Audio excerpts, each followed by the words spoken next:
Nigeria's apex court takes center stage as the July 16, 2022 Osun governorship election is about to be laid to rest. Supporters of Governor Adamawa of Osun State and Mr. Adegboyega Oyetola arrived at court ahead of the scheduled time for the delivery of the judgment.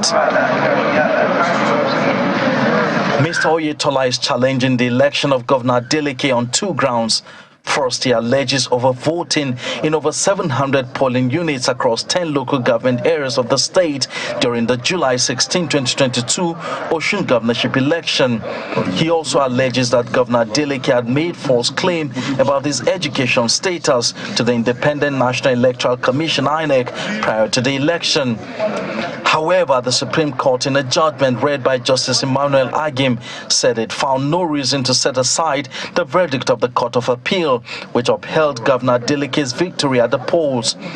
The five-man panel of justices said Mr. Oyetola failed to produce any bimodal voters accreditation system (BVAS) to prove his allegation.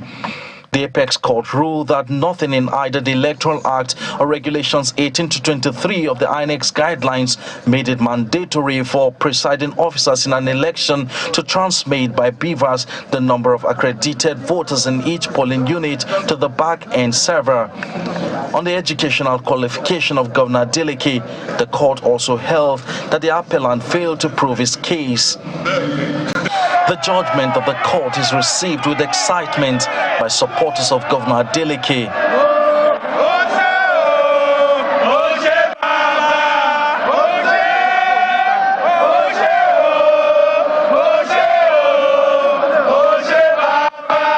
My client, Governor Adeleke, went all out to ensure that he secured the victory once again after what happened 4 years ago. And then the people gave him the mandate to rule. And that is quite commendable that by the grace of God that we're able to defend that mandate. The Supreme Court has, through this case, settled a lot of issues that will come before ongoing tribunals and courts. The counsel to Mr. Oyetola is not available to speak on the judgment. Nevertheless, the coast is now clear for Governor Adeleke, and the people of Osun State are waiting to see how much progress his administration will bring to the state. Emperor Simon, Channels Television News.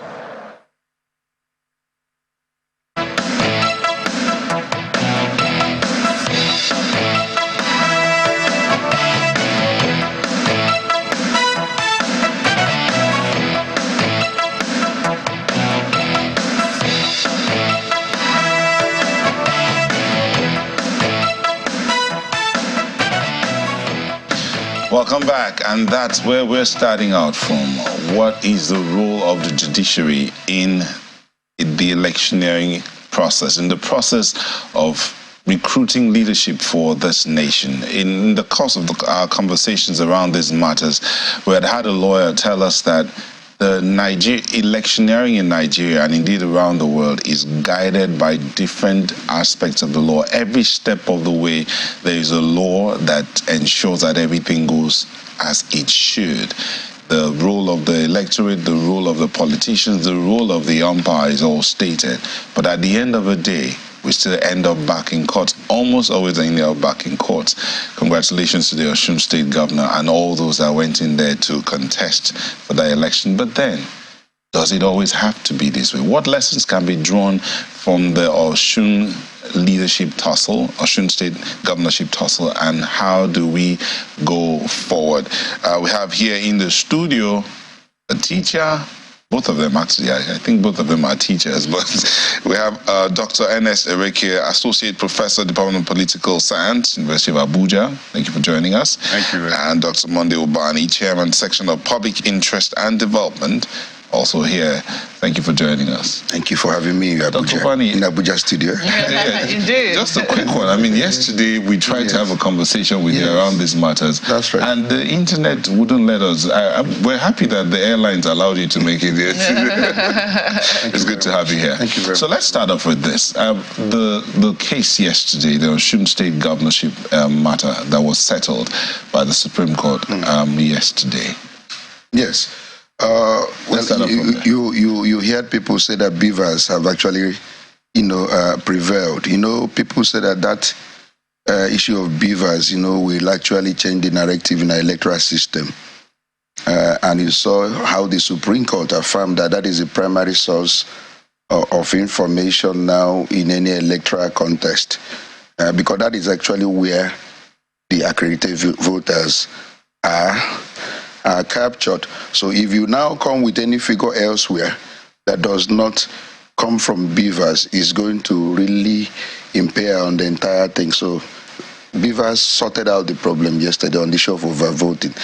That was the allegation in the Osun electoral process, yes. Okay, so that matter of overvoting is sorted out based on the Supreme Court ruling by the beavers? By the beavers. What if it's other matters that goes a different way altogether? No, the point is that it depends on the facts of the case. The facts of the case will determine what method that the court will always use to resolve. The deployment of technology for now in our electoral process has actually modified and is really going to simplify even the process of evidence in court.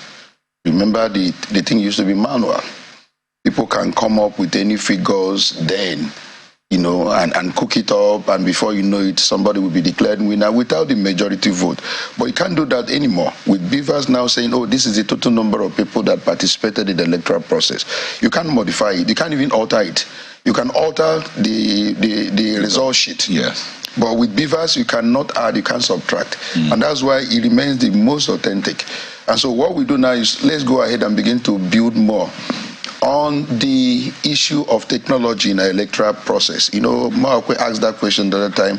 Now we have come to the level of accreditation.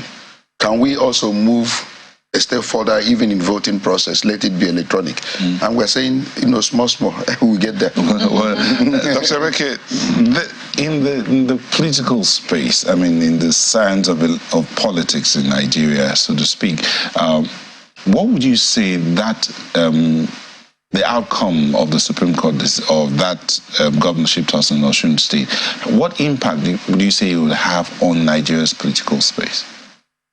Well, just as Dr.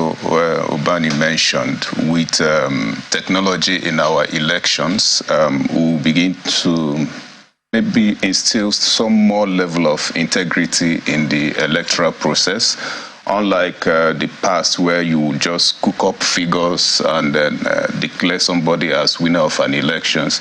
Now with technology, it would be more difficult, to have such a situation. And so with the beavers, we are beginning to see we'll begin to see going forward, especially with the judgment yesterday, some level of integrity in the electoral process, because as everybody knows, you can no longer alter the figures, just like politicians used to do.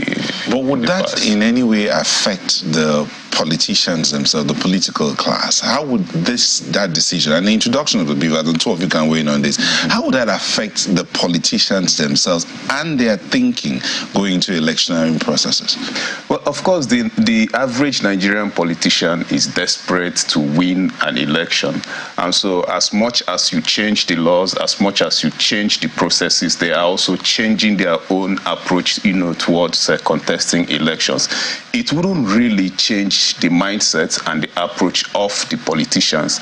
But the good thing is that the judiciary is always there, to address whatever ills, whatever anomalies that will be there in the electoral process. And so the Nigerian politician is not expected to change, almost immediately. They will still be desperate for power. They will still, take to some of those ways we know that they adopt, to contest elections. They will still stick to that. But the very good thing that has happened is that the technology is there. You can't alter, the figures, and then the judiciary is also there, to correct whatever anomalies that is there in the electoral process. Dr. Bani, you were nodding your head when I asked that question. Yes, what I'm saying is that the umpire has a role to play. The body language of the umpire goes a long way also to still issue of integrity in the system. If you remember what happened in the presidential election, that also involved the National Assembly election, most of the politicians were waiting to see the reaction of INEC, to the entire process. And that was why they were not showing any level of desperation, because the body language of INEC matters to them. And then when the National Assembly election was uploaded, the result was uploaded, a lot of governors lost their seat, remember? But when INEC now failed to do that, the same procedure with the presidential, the governorship election, the desperation of politicians, came up again. Because they are watching to see that the umpire is key. If the umpire maintains a level of integrity and honesty and then strict enforcement of the law, politicians will become very, very timid and then be afraid to do anything that is wrong, knowing fully well that INEC, the umpire, will do the right. But when the umpire is having issue and they see the body language that, there are still loophole, there is still room for us to manipulate. And that is what happened in the governorship election. They came up with all their plans again because you were not able to do the right thing in the first one of uploading that result. You see, what will change the entire thing is the technologies, as my brother has mentioned, that immediately election is concluded at the polling unit, result announced, result sheet given to all the political party agents, and then you now take a snap of the this and upload immediately to IREV. What are you going to do at the collection center in changing result? Because it's already in, it's already in computer. You can't change it. So if that fairness is being maintained and integrity as we go on in this our journey as a nation, you find out that the politician with their level of desperation will now become afraid. They'll become afraid, we can't know what INEC will do in the circumstance because INEC is strict, INEC is honorable, INEC has maintained integrity, so they would not in any way want to tamper with the system. But when they discover body language of INEC not showing, that issue that we want to comply with the rules, they now come in and they manipulate, and that is where the problem is. Well, you are certainly speaking from experience. Yes. You witnessed firsthand the governorship elections, and you are a part of the process. For you, and I do know that part of the reason why INEC was initially very confident about how the presidential elections, or in general, the 2023 general elections were going to go, was premised on how these off-season elections had gone. For instance, the Osun elections. That one, we didn't just have the results being uploaded almost immediately. We also had NGOs, CSOs, who were downloading the results immediately and tallying it alongside INEC, or even sometimes before INEC, even though they didn't announce the results, that's right. to show that indeed it was what was happening at the polling units that was being collated and being tallied. That's right. But, despite that, we still saw that these results were challenged. And they weren't just challenged at the Election Petitions Tribunal, it's now gone all the way to the Supreme Court. So there are questions as to, when you look at what has happened in the Supreme Court, the fact that the facts of the matter did not change, and some things ought to have been perhaps resolved and left at the level of the appeal court, but somehow it would seem that politicians are never satisfied until the Supreme Court gives a final verdict. So for you, for someone who has watched the process, is this really about the process, or the fact that we are just never satisfied until we see that all the loopholes, or all the areas that we can explore are finally explored, before we now finally give up? What are your thoughts on that? It's a very intelligent question. The moment our judicial system work in such a manner that you adhere principally to precedents, you find out that politicians may not likely begin to go to court in the manner because I went to Supreme Court one time and the Supreme Court justices were complaining. Say, politicians, you guys are bugging us. You are disturbing us with all these cases. There are cases that are not supposed to come to court. But Nigerians want to. You know why they want to test? Because of some level of turnaround at times by the same court, giving room that technicalities at times can, superintend over substantial justice. They now say, okay, let us try. We may succeed. But the moment precedents are being upheld by the court, precedents already established being upheld, you are just wasting your time. It is this issue sometimes that the court will now do 360 turnaround in changing the, even established rules and all that. So the prosecutor said, let us try. We may succeed. And that's why you see the novel case of people going to court in a massive manner. Because they believe one way or the other that may be something that will happen, along the line where the court can change their precedent and then probably give them judgment. Technicalities are prevailed most times. So I'm also saying that the judiciary has a role to play in discouraging by making sure that they remain persistent and consistent with their precedent already established, so that when those things are done and your case falls on the same facts, you're wasting your time because the Supreme Court has already, and then... Should there be penalties? Because there sometimes should. You ask lawyers, are the something in the temples of justice, what do you call them now? The officers in the temple of justice. They are ministers. Yeah, they're supposed to, advise their clients. I can't even take this before their lordships. I will get penalized for this. Yeah. So you have to ask, do those kinds of, scenarios arise where, assuming there were penalties? I don't know that there are any. You tell us if presently there is none within the body of lawyers where frivolous matters are penalized, But I know in England and so many other jurisdictions, there are cases a lawyer will look at and say, look, I can't because I know I can lose my license. But here, even when Supreme Court has finally made a decision, you've seen some people coming before the same Supreme Court on appeal for Supreme Court to review his decision on the same matter. It's not as if it's a different matter entirely. It has happened several times, but I know there are instances where penalty were imposed by the Supreme Court, but even up to now, I don't think that penalty was paid. So we're saying that maybe the body of lawyers must begin to look at issues like this. Remember we discussed about the rake issue in Adamawa, where lawyers knew that that matter supposed not to go before the Federal High Court.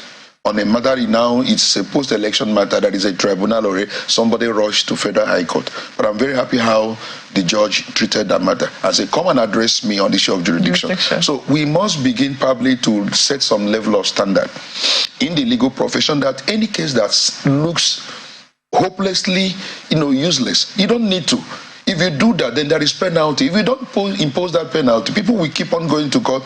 Oh, let's go and ventilate grievance. I have access to justice. I'm allowed to go to court. But there must be a limit to the kind of case we begin to file in court. But as I said earlier, the courts also must maintain some level of consistency in their judgment, so that when they see that precedent has already been, and Supreme Court is not bending, or the Court of Appeal, nobody will begin to say, let me go and try my luck. Because most time what they do is, let's go and try. We may succeed on technicality. Well, I'm sure you're listening very intently, Dr. Reke. I'm sure for you right now, I'm thinking of what students, because I know that lawyers right now are in court. The election petition tribunals all over the country are currently sitting, and I know that law students will also be learning a lot from what is currently happening. For students of political science, what are some of the big takeaways that you are already bringing out and that fit into certain theories, certain political theories that you will be using to buttress some of the theories which you're teaching your students? What are some of the things that you want them to pay attention to that you think that we might be glossing over? Okay, I think that will go back to the question that Nota asked earlier about how will it impact the Nigerian politician.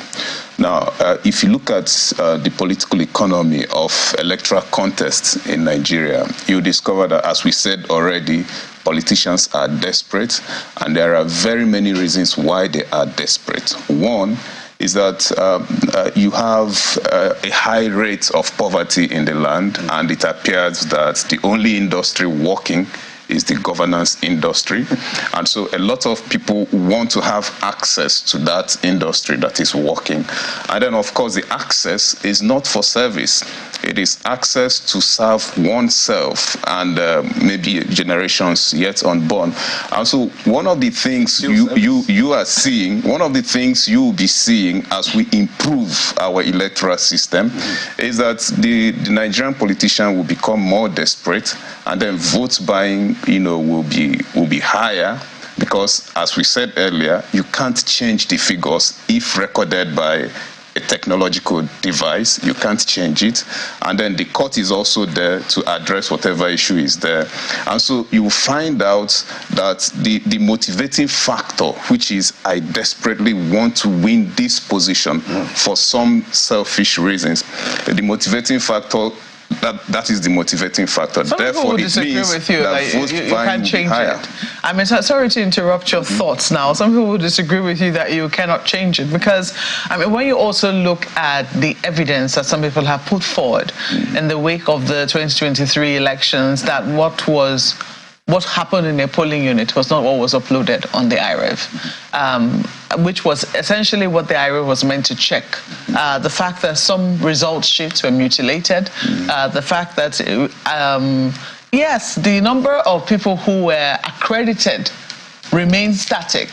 But in terms of the distribution of the votes, it was changed across party lines. And sometimes it happened in terms of where maybe a party is strong, the strongholds of some political parties, or aided by who the strong man of that particular area is. Maybe strong man or strong woman, but oftentimes it's man. So let me use the gender that fits that particular position. You find that, you know, results were erased, and part of the uproar, part of the outcry that has greeted the 2023 elections is not just that the IREV did not work, but that even when it began to work, it was not, in some places, it was not what was uploaded that happened at the polling units. So do you think that we found ourselves in a precarious situation whereby citizens might also be losing trust for technology and the fact that it is also subject to manipulation?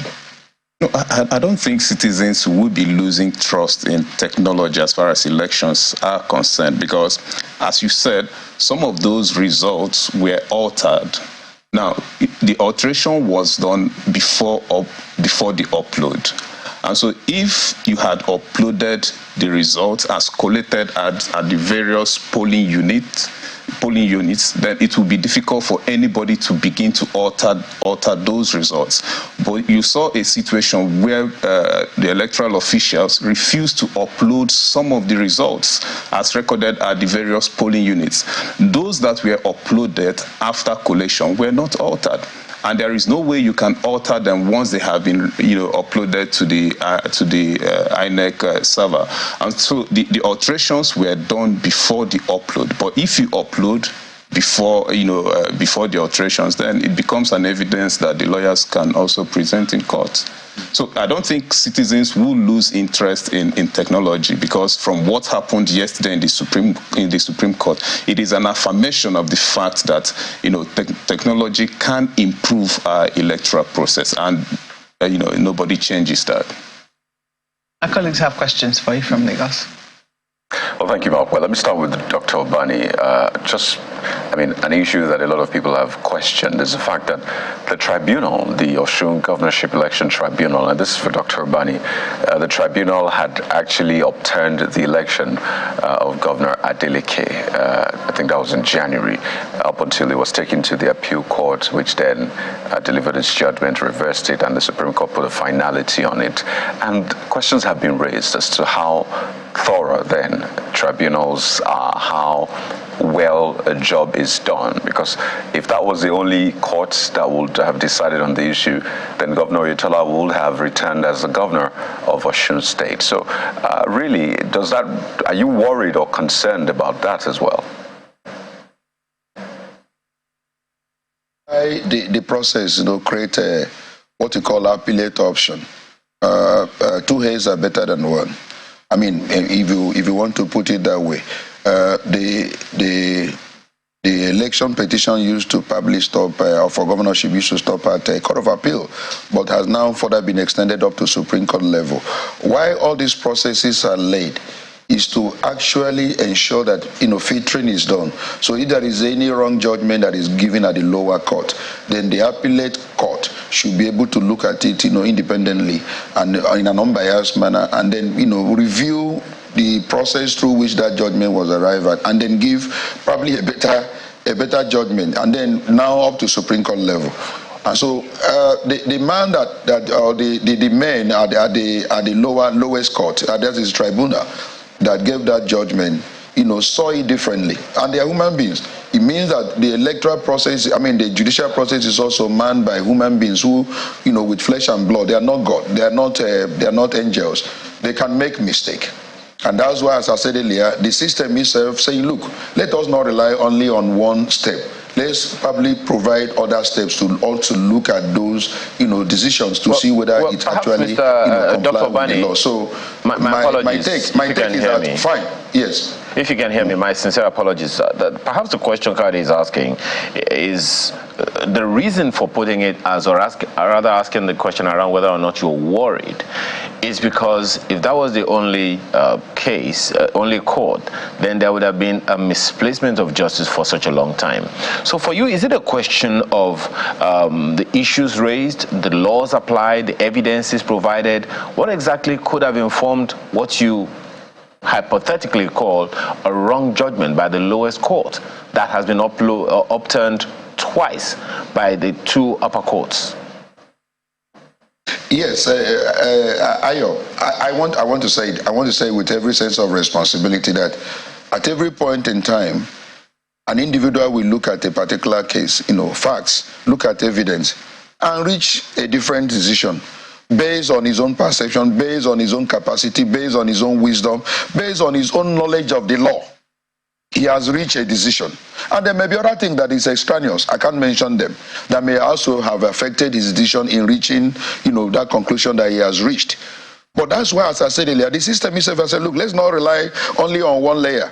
Let's begin to create some level of layers so that there will be review of the decision by the lowest court in order to ensure that there is fairness in the entirety. So again, my sincere apologies, Dr. Obani. That raises another question because whatever it is that you do not want to mention, a number of people will fill in the gaps. Could it be an attempt was made at the lowest of the courts to induce the members of the panel? And when you say one person sees it differently, there are three of them if memory serves me right, that sit at this tribunal part-time. So yes, if that is the case, and the three of them are wrong at the same time, and okay, we understand that there was one dissenting voice, there are a number of people who will say, could they have been induced? Or is that the information you do not want to mention? No. The point is that if you want to make such an allegation as a lawyer, or even you are not a lawyer, you must have evidence. You cannot just say, oh, they were induced when you don't have any evidence. I'm saying that it may be a possibility that there may be other extraneous factors now that you cannot in any way lay your hands on, because there are some decisions you see from the lowest courts at times, you begin to wonder, is it that these people do not consider the evidence that were presented? Is it that they consider the law? Is it that they went to a different law school? Why would they reach such a decision? But you cannot fathom, because if you don't have your facts, if you don't have evidence, you cannot in any way begin to, lay any allegation. So my own take is this: the system knows this. The system recognizes the imperfection of human being. That it recognizes that you can make a mistake, and that's why there are layers. After the lowest, you now go to an appellate. From appellate up to Supreme Court level. That from the appeal court to Supreme Court level. Because these layers are laid in order to ensure that there is some level of. There's no way you can pass through these three processes. They will not be able to correct themselves, because they recognize the limitation of human beings that also preside over this case. They are human beings. They are not gods. They are not angels. They can make mistakes. So those processes that are put in place, by layer, by that structure, is to ensure that there is no way they can go through this process without them correcting themselves. That is actually what has happened in this case. The Court of Appeal did, and the Supreme Court affirmed it. So if you have left it at the lowest court, it would have been injustice meted out to the person that won that election. So it is something that the system recognizes, that there may be imperfections here and there, but can we now lay a structure that can correct itself? That does not mean that even with the Supreme Court that they may not even make a mistake, because there are instances where even from the lowest to the highest, mistake can be made, but there is possibility of correcting it because of the three layers of structure that have been put in place. That's my take in that, Ayo. All right, we'll go to break now. Quite a number of issues that need to be resolved, really. You mentioned the human factor for elections, and you talked about the Adamawa wreck as well. A couple more issues we'll take in a moment, so please stay with us.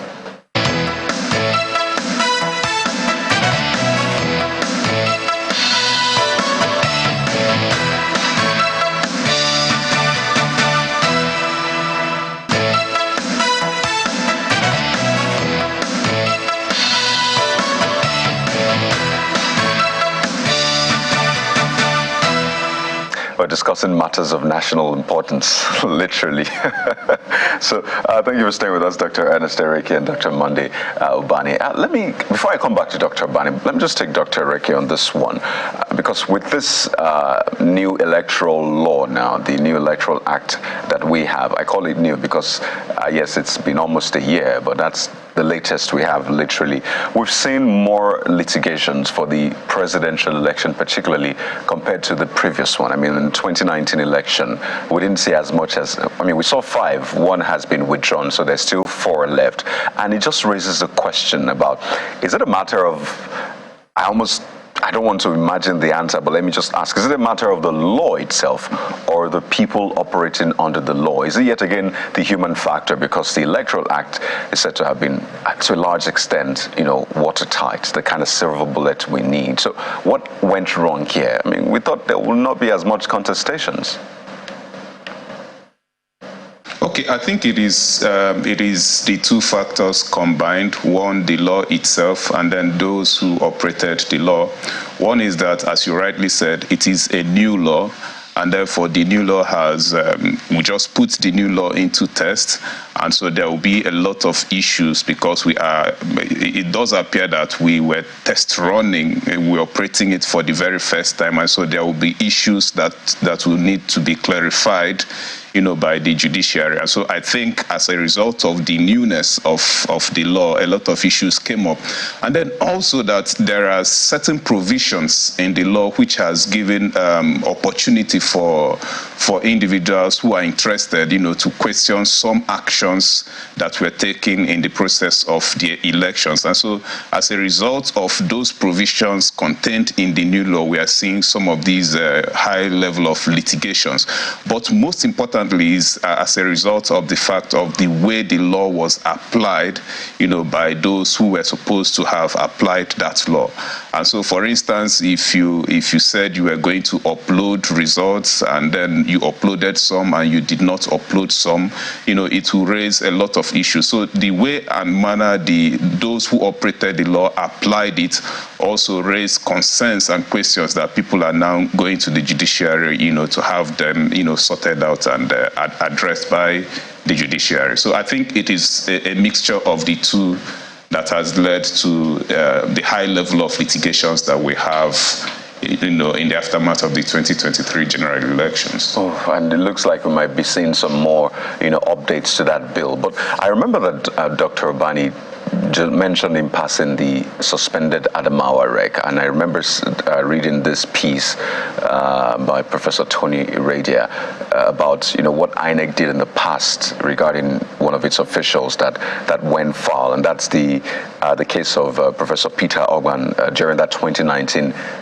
general elections, when INEC promptly and successfully investigated and prosecuted him, who was the then collation and returning officer for Akwa Ibom Northwest senatorial election. But what we're seeing now is quite different with the suspended Adamawa rec. And I'd just like Dr. Ubani to speak to that one just for a moment, Dr. Ubani. How should this case be handled? Because it looks like it's now in the hands of the police. The police is now the one conducting investigations, when here we saw INEC actually going ahead to prosecute that officer then. So how should this one play out? Because we understand he's gotten bail, and a lot of people are worried where this case will go. Yes, I think what I heard recently that happened in that particular matter, I don't know how true, that a young man went to court to enforce his fundamental human right. And then police has actually started to investigate him. Yeah, there was a report that he has been arrested because he was evading arrest at the time, but eventually he was arrested, and the police has not been able to give us an update on his statement and what the next step they want to take in the matter. So, and I also know that, as I said earlier, he has filed an action in court to enforce his fundamental human right. I think that everyone is waiting to see what the nation will do with regards to what happened in Adamawa, especially with that particular person who did what he did and is still defending what he did, even when the entire world has condemned his action. But one thing I know, and this is from a very reliable source, that the Nigerian Bar Association is also taking up, a petition against him as a member of the bar, this is one of the suggestions that were made in this particular Reverse Television, that a body like NBA should not allow such a man who actually brought what I would consider a national disgrace to NBA to go scot-free. There must be a report, to NBA, a disciplinary committee, for them to investigate what he did. As our own member, who is sent on a national assignment, who we felt has not been able to represent us very well. That one I know. But on the issue of the police, I think channels should be able to find out from the IG what is the level of investigation in that matter, what are they doing. Also, even from INEC chairman, what is going on, because we need to actually follow up this matter and see that there is a conclusion to that matter. If he's innocent, let us be told that he's innocent. If he's not innocent, then the next thing that should follow is prosecution, because it sends a right signal. There were a nation that want to maintain our level of integrity. Well, the question, is very important, particularly, which I'd like you to give at least legal insight into, is who should be the lead prosecutor, as it were? Because the example was given of that officer then, where INEC actually successfully prosecuted that. So, should it be INEC that should take this on, investigate and prosecute, or the police? There is no way INEC can investigate crime. Under the current legal framework we have in Nigeria, it is the Nigerian police that does investigation of any crime in the country. So if a matter is alleged to fall into the realm of crime, it is the Nigerian police. Even if INEC will prosecute, there must be an investigation first by a body that is authorized to do that. That's the Nigerian police. They must have that evidence that this man is indictable. Then you now pass over the file either to INEC to prosecute. But INEC, doesn't INEC, or the police will do that. But for investigation, it is Nigerian police. Yes. Doesn't INEC have its internal mechanism? Because I recall that he was summoned to the INEC HQ to question and investigate. Yes. So to that extent, can't INEC investigate? And I was given the example, the 2019 example of Professor Peter Ogban, where that was the case. So what is different this time around? Is Peter Ogban, was he investigated by INEC and prosecuted by INEC? I think we need to get our facts right. I don't have that fact. But I know, as I said earlier, it's Nigerian police that does investigation. Now, if INEC has invited him in order to question him, maybe to take his statement and hear his own side of the case, because it's an internal measure. If you work for me and there is a report against you, as we first of all call you and say, what happened? Can you give us an explanation? And of course, in writing. And so it is all information that INEC will pass over to police, who will now do the criminal side of the entire process. And say, okay, come. Can we know what happened? And he explains and all that. INEC may finish, police may finish and pass over the file and say, go ahead. We have found this man culpable to prosecute him. Or Nigerian police can also go ahead and prosecute. But I don't have my full facts of what happened with Professor Ogban. You mentioned whether it was INEC that investigated, but I don't know that INEC, I don't know whether INEC has police, a standing police that does investigation under that particular agency. But I know it's Nigerian police that does investigation. As to who prosecute, I also know it's Nigerian police that does that, or the Ministry of Justice. Federal Ministry of Justice can do that. Well, whether INEC has internal measure now to prosecute internally is something that I don't have absolute knowledge about. Just to put it, the facts out there. So INEC actually arraigned the university professor then. So to that extent, we have information about his arraignment that INEC spearheaded it, just to answer the question you raised, which is why I wanted to get some legal insight to that one. Thank you, Carl. Let me bring in Dr. Ereke on this one right quick. Mr. Festus Keyamo is a senior advocate of Nigeria, made a statement yesterday in response to the ruling that came out of the Osun governorship election, the finale, as Carl put it earlier. He said, in part, the principles enunciated by the Supreme Court affect the tenability of results obtained by beavers to prove overvoting and how it affects pending presidential election petitions that will go before the same Supreme Court. The Supreme Court has set a precedent that can be a two-edged sword, unquote.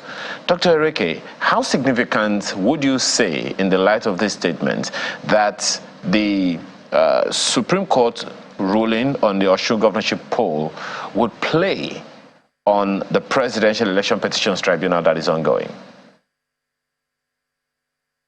But I don't know if you can take that question again, because I lost you at some point. Can you hear me better now? Yes, I can. Now, given the ruling of the Supreme Court on the Osun governorship poll and some of the issues that were raised in that judgment, how significantly do you see that playing out on the results, the final outcome of the presidential election petitions tribunal that is ongoing right now?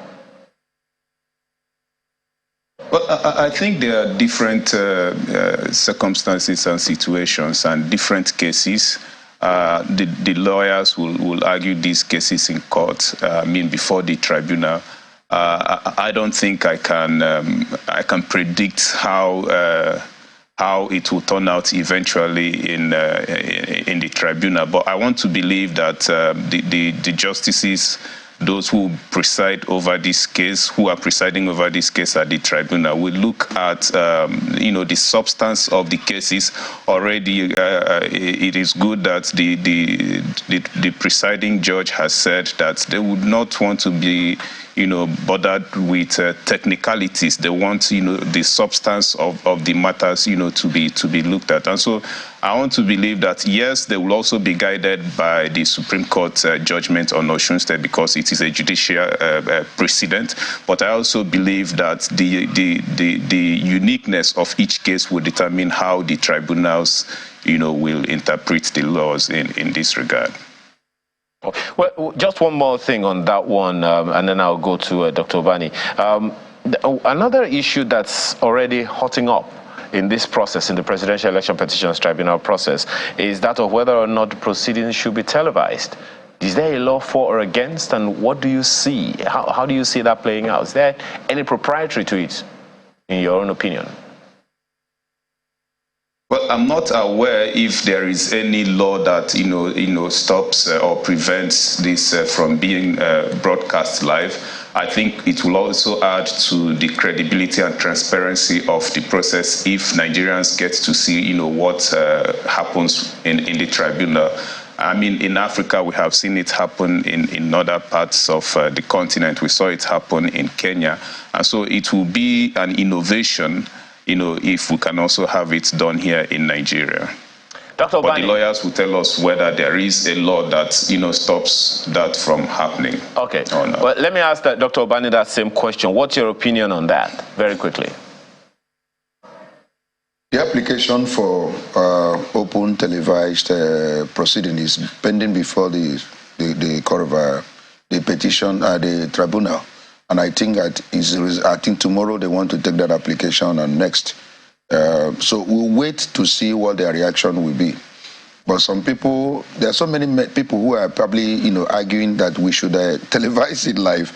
Others also give you reason why you should not. That people now may be distracted and say, didn't you see how the senior advocate of Nigeria, was addressing the court, or how the Supreme Court justice, the court of Appeal Justice gave it to that senior advocate and all that. I'm sure that they have been compromised. That will be distraction. Some people are saying. So most people are saying, why don't we, for level of transparency in the entirety, let's see how these things, happen, so that they can say in their bedroom instead of worrying themselves coming to court to watch the proceedings. So that is this argument for and against. Okay. So a quick one, Dr. Obani, before my colleagues in Abuja will take over. Just a quick one from for you. The 10th National Assembly issues are arising around that one as well. Lobbying, positions for leadership, and all of that. In the light of the fact that quite a sizable number of them are not returning, the legislators, Senate and House of Representatives, a sizable number of them are not returning. And it's about time we began to set agenda for them so that they can be as effective as can be. In your opinion, what do you see happening? What kind of agenda will we be setting for a large number of legislators who are coming into the chambers for the very first time? What are their? They look at the constitutional provision of what their roles are. Is clearly defined. Is lawmaking, issue of checking what goes on with the executive. It's very important. They have that role. And then ensuring that not everything that comes to the House, they will just pass. They have to look at it for having the country at heart, the interests of nation at heart, and making sure that they get this country running. The situation now in the country is that Nigeria is clearly on a live support. The economy is in shambles. The security situation chaotic. There are issues, and I don't envy anyone that is probably elected now as the president of the country, because he has a lot to do. The National Assembly members also must be able to help the executive to have a compact policy that will impact the lives of Nigerians. People are leaving Nigeria and going to other nations because the economic condition, the environment is not conducive for them to succeed. The basic infrastructures are not there. I can't take off now from Lagos. I want to drive to Abuja, and I will do that on a smooth route. I can't do that even going to eastern region. There is no area of interconnectivity within the country because of issue of lack of basic infrastructure. Is it the train situation? I mean, railway situation is not there. So they have a lot to do in terms of getting many Nigerians who are outside the country back. It is in the act of lawmaking. It is in the act of helping the executive to redirect the policies that will impact the life of Nigerians, that will make people now to say, oh, we have elected men and women that goes there to help the Nigerian situation. Nigeria is clearly on a life support, and we need house that understand the situation critically and not about themselves. And I'm very happy that many of them are new, and they are coming with a lot of zeal and knowledge and wisdom in order to change the narrative for us as a nation. They must help the executive, because Nigeria is clearly, as I said, it is on a life support. Dr. Reke, this matter, my colleague has already started off with the look at what they should be focusing on, and Dr. Bani has added that bit about what they should be looking at, how to bring the country together. But let's move back a little bit. The Constitution gives the political parties the responsibility of, in a way, so to speak, birthing the elected officials, as in giving them a platform for which they enter. But the Constitution is silent about the role of the political party in the area of governance. There's no clear role for the political parties.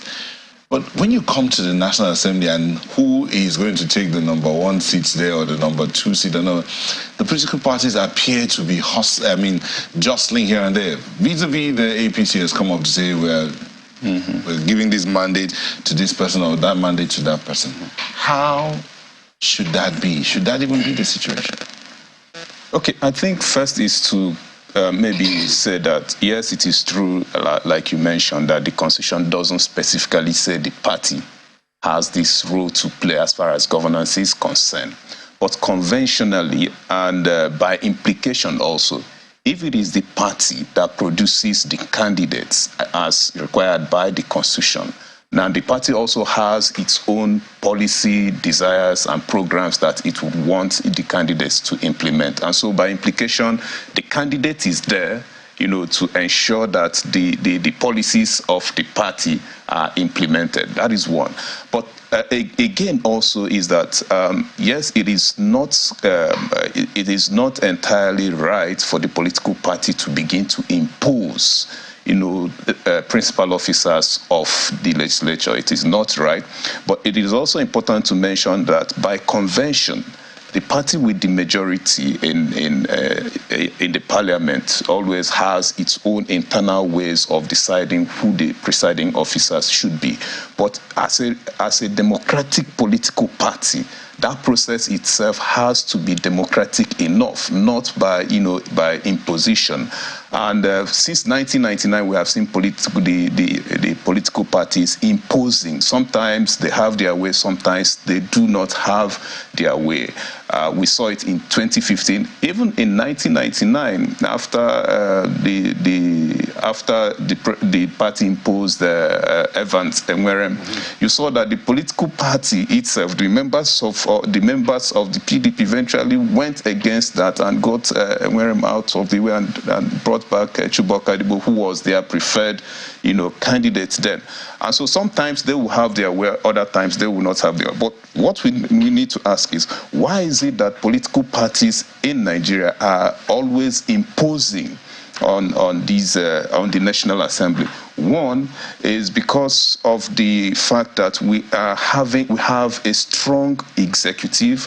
And then two is the perception that if you have a leadership of the National Assembly that is not friendly with the executive, then you may not have some of the bills, some of the requests of the executive, passed or treated very well within the National Assembly. And so as a result of the fact that you want to have a pliable National Assembly, the executive, through the political party, always wants to impose who will be principal officers and presiding officers of the National Assembly. So that explains why it is so, but it shouldn't be that way, because if you are democratic enough, you should allow, the members elect to decide who will preside over, the National Assembly. And also, it also speaks to the issue of separation of powers, because as you know already, Nigerians labeled the 9th National Assembly as a rubber stamp assembly as a result of the fact that it seemed as if the 9th Assembly wasn't so hard, as far as the issues of oversight and even lawmaking are concerned, because the executive had almost its way on every request that it made to the National Assembly. So all of this explain why you have the party wanting to impose, just because you want to have a pliable National Assembly, because they believe that the leadership of the National Assembly can always whip members into line. Yes. All right, thank you so much, Dr. Ernest Toreke, who's an associate professor at the Department of Political Science, University of Abuja, and Dr. Monday Ubani, Chairman, Section of Public Interest and Development. Thank you for coming in this morning. Thank you for having us. Sunrise Daily will be back in a moment. Just stay with us.